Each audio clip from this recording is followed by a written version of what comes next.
আসসালামু আলাইকুম। বিপদ কেন আসে এবং কেন অত্যাচারীদের উপর দ্রুত বিপদ নেমে আসে না এ সম্পর্কে জানব এবং বিপদ থেকে বাঁচার উপায়ও জেনে নেব। মানুষের আস্থা ও বিশ্বাসের স্তর বা লেভেল অনুসারে মানুষ বিপদে পড়ে। প্রথমে আমরা জেনে নেব আল্লাহ কি কি বিপদ দিয়ে বান্দাকে পরীক্ষা করেন।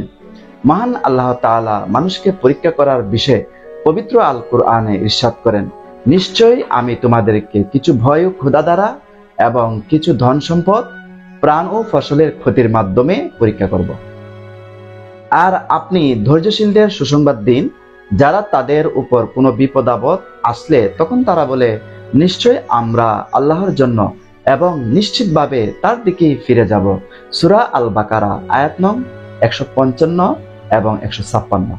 তাহলে আমরা জানলাম আল্লাহ তাআলা কিছু ভয় এবং ক্ষুধা দিয়ে পরীক্ষা করবেন, কিছু ধন সম্পদ নষ্টের মাধ্যমে পরীক্ষা করবেন এবং প্রাণ ও ফসলের ক্ষতির মাধ্যমে পরীক্ষা করবেন।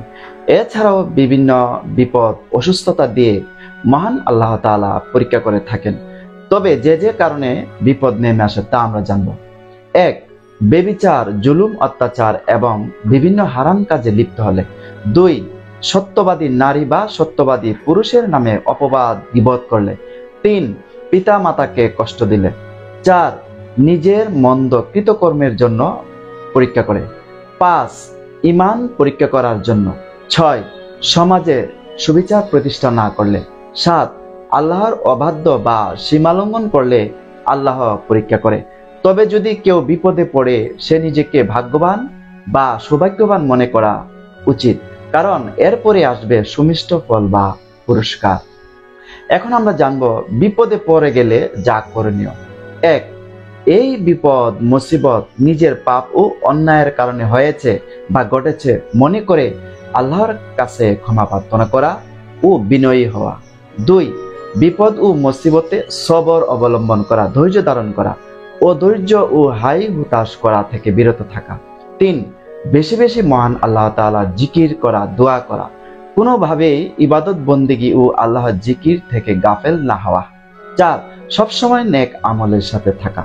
তবে মানুষ কঠিন বিপদে পড়লে অনেক সময় ধৈর্য হারিয়ে ফেলে, অথচ মহান আল্লাহ মানুষের মর্যাদা বা সম্মান বৃদ্ধির জন্য বিভিন্ন ধরনের পরীক্ষা করেন।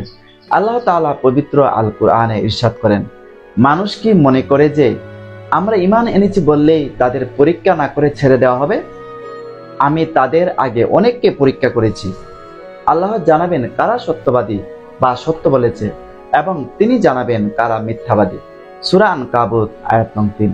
তাহলে বোঝা গেল যে কারা সত্যবাদী আর কারা মিথ্যাবাদী এটা নির্ণয় করার জন্য মহান আল্লাহ তাআলা মানুষকে পরীক্ষা করে থাকেন। তার ঈমানের স্তর কোন পর্যায়ে রয়েছে তার জন্য পরীক্ষা করেন। আল্লাহ নবী রাসূলদেরকেও নানাভাবে পরীক্ষা করেছে। তবে যারা মনে করে যে ভালো মানুষের উপর যত বিপদ আসে অত্যাচারীদের কিছুই হয় না, তাদের জন্য এই কথাটি বলছি। আল্লাহর পরীক্ষার বিশেষত্ব হলো বিপদ আপদ যতই কঠিন হোক মুমিনরা সফল কাম হবে এবং জালিমরা অপদস্থ হবে, নির্যাতিত হবে, ধ্বংস হবে। শেষ পর্যন্ত কাফের ও অপরাধীরা নিজেদের অন্যায় আচরণের শাস্তি ভোগ করবে। সাধারণত আল্লাহ কাউকে শাস্তি দিতে চাইলে তাকে অবকাশ দেন, সুযোগ দেন এবং সময় ক্ষেপণ করেন যেন সে অনুতপ্ত হয় এবং অন্যায় কাজ পরিহার করে।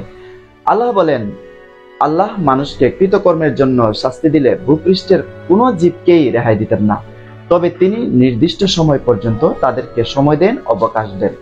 অতঃপর নির্ধারিত সময় ঘনিয়ে এলে আল্লাহর নির্দেশ পালিত হয়। নিশ্চয়ই আল্লাহ তার বান্দাদের সম্পর্কে সর্বদ্রষ্টা, সবকিছু দেখেন। সূরা ফাতির আয়াত নং 45। মহান আল্লাহ তাআলা আমাদেরকে বিপদে ধৈর্য ধরে সফলকাম হওয়ার তৌফিক দান করুন। আমিন। আসসালামু আলাইকুম ওয়া রাহমাতুল্লাহি ওয়া বারাকাতুহু।